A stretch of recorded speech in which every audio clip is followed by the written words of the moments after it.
নমস্কার বন্ধুরা, সুস্মিতা কিচেন আর লাইভ ব্লগে আপনাদের সবাইকে স্বাগতম।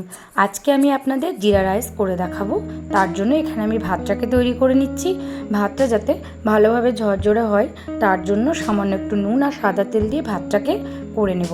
সমস্ত কিছু করার জন্য সমস্ত আইটেম জিরা রাইস, ফ্রাইড রাইস যে কোনো কিছু করার জন্য এই ভাতটা কিন্তু ভালোভাবে হওয়াটা একান্তই দরকার।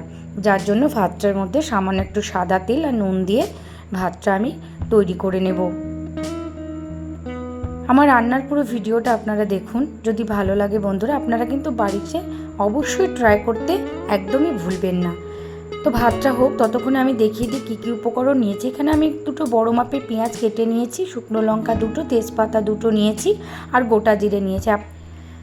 এরপরে আমি এখানে ডাস্ট চিনি নিয়েছি আর এখানে সমস্ত উপকরণগুলো নিয়েছি। আর নিয়েছি গোলমরিচের গুঁড়ো 2 চামচ মতো আর গরম মশলার গুঁড়ো।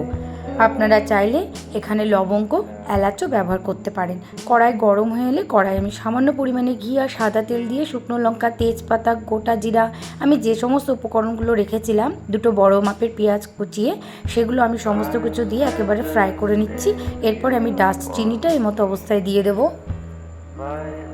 আপনারা চাইলে চিনিটা গোটাও দিতে পারেন। আমি চিনিটাকে ডাস্ট করে নিয়েছি।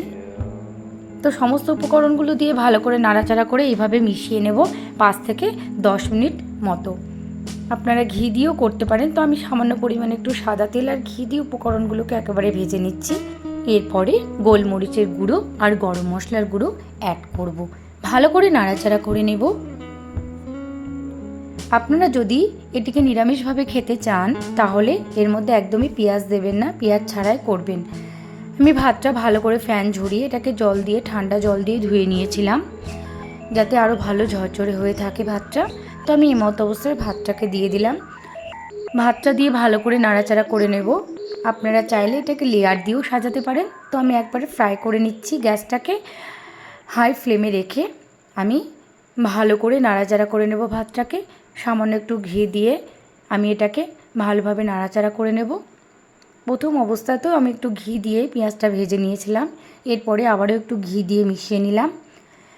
গ্যাসটাকে একদম হাই ফ্লেমে রেখে আরও 5 থেকে 10 মিনিট মতো নাড়াচাড়া করে নেব।